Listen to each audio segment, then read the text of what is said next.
Hey, since you've clicked on this link, I'm guessing you're interested in clearing your UGC NET exam. And I bet you have so many doubts around it. I had them too back in 2021, especially with NET Paper 1. The starting is always difficult, but you've already taken your first step to clearing the exam. And now I'll help you with the rest of the journey. So in this video, I'll be discussing importance of UGC NET exam, how much percentage you need to clear your JRF and your NET, a brief breakdown of the syllabus of paper 1, how to study for paper 1 and some scientific study method that will be applicable for your paper 2 as well, and all the resources that you need for your paper 1. Alright, let's get started with the process of UGC NET for December 2024. Let's take the journey from knowing nothing about it to eventually clearing it. Alright, importance of UGC NET 2024. I want to iterate the importance of UGC NET because it has changed a while and now it's gotten super imperative to clear it. As PhD qualification for appointment as assistant professor is now optional from July 1st, 2023, and NET shall be the minimum criteria for the direct recruitment to the post of assistant professor, where the first category is award of JRF and appointment as assistant professor. So if you come to the top 1%, you get your JRF. That means you automatically qualify for your assistant professor and your PhD admissions. Second category is if you come in the top 6%, you don't get your JRF, but you clear your UGC NET and your PhD admissions. Third is neither of these two. If you don't clear your JRF or your assistant professor eligibility criteria, then you do get admission to PhD. And how does admission to PhD work? You can read this point and then figure it out. Okay, now let's come to the main point, outline of UGC NET. I think this is something that all of us do know, that UGC NET is divided into two parts. One is paper 1 and the second is paper 2. So paper 1 has 100 marks and 50 questions. Each question has 2 marks automatically, right?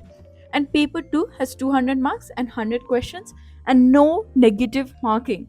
So when you go and write your exam, do not leave any question. Just give your blind luck as well. Alright, now coming to the point, if you want to qualify for UGC NET, you need to get at least 40% in unreserved category and 35% for the rest. So on that note, you need at least 20 correct questions for paper 1 and at least 40 correct questions for paper 2. And that's just to qualify. Post that, the top 6% will get the NET and the top 1% will get the JRF. And the UGC NET JRF is now valid for 4 years. Awesome. Okay, if you want to know what's the 1% or the 6% in marks, then you can check out the last year's cutoff. So for economics for 2023 batch, the cutoff was 154 for UGC NET and 180 for JRF. The same for political science was 190 and 216. So you can just see the difference of it. So it depends a lot on the toughness, the competition, and it varies by subject to subject.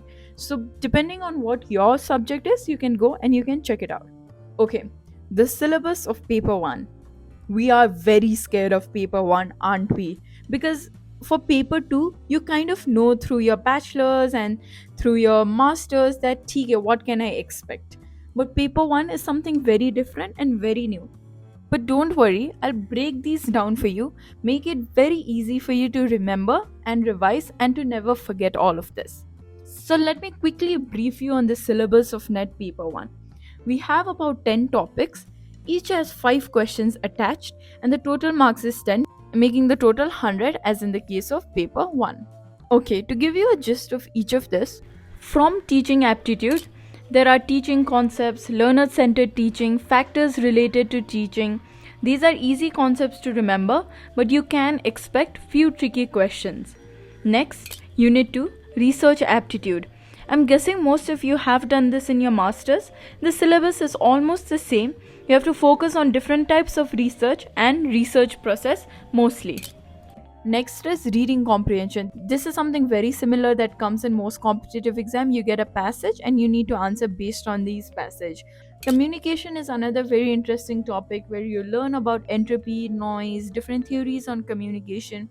Next is reasoning. Again, something that's very similar to what most competitive exams follow. So is data interpretation, logic and reasoning as well, but it is divided into two parts. One is the normal logic and reasoning, and the other is the Indian pramas, where Indian logic and reasoning, where you have to learn about few concepts, what are the different theories under it.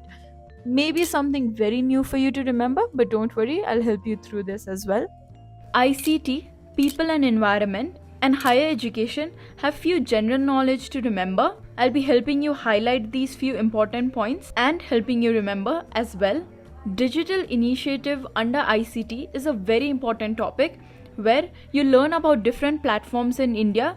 You can use it and share your knowledge as well. So I cleared my UGC NET in 2021. While I was in my third semester, I gave the exam, and when I was in my fourth semester, I got the result.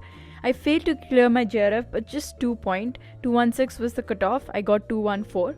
But that's okay, I made some mistakes. I'll help you not make those mistakes and help you study using scientific study technique.